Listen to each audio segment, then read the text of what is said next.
back into school after the ordeal. Transferring to Binghamton University was easy given my GPA and the honors I'd earned, but getting my parents on board was another story. Being the youngest man in my family, and the one with a sensitive brain, my parents wanted me to take a semester off, live at home, and recoup. But I had different plans. I didn't want to hide away. I wanted to continue to move forward with my education.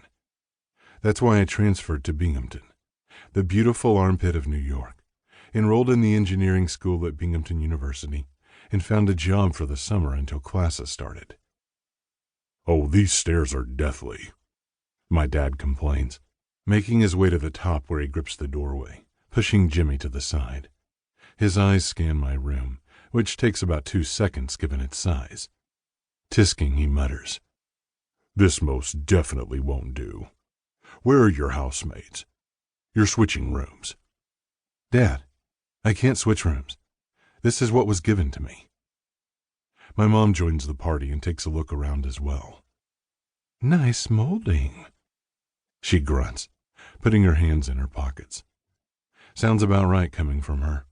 She doesn't say much, but the woman knows fine craftsmanship when it's in front of her. "You're just going to take what was given to you? How is that fair?" Before I can stop him, my dad stomps around the second-floor landing, where 3 other doors are connected, and starts throwing them open, revealing much larger rooms. "This is preposterous. Look at the size of these rooms."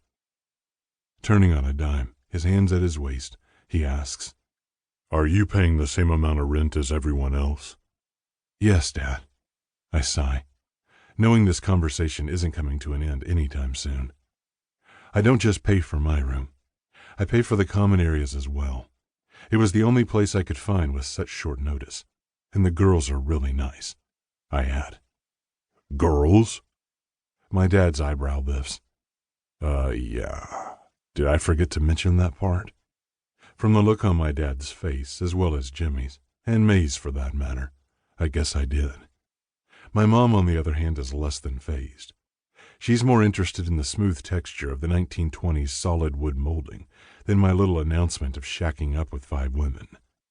Yes, 5. And I know what you're wondering. How many bathrooms? Rest assured, there are 2. 2. Oh, shit. I'm fucked.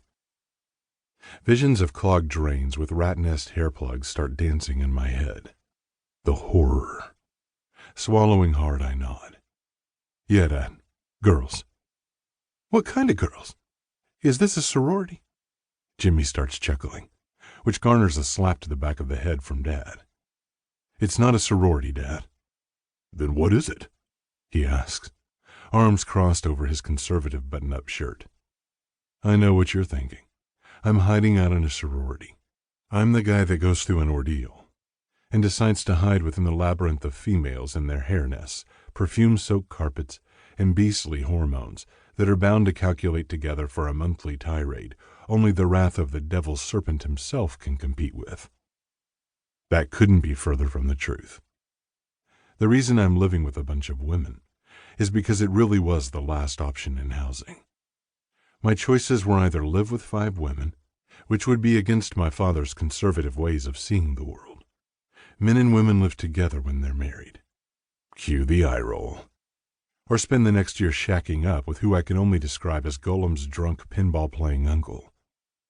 Graduating with honors is important to me, and Uncle Golem didn't seem like the kind of guy who would leave me alone, especially given the entire time he was giving me a tour of his dwellings. He couldn't stop circling his belly button with his middle finger. 5 girls would be less of a distraction. At least I hope so.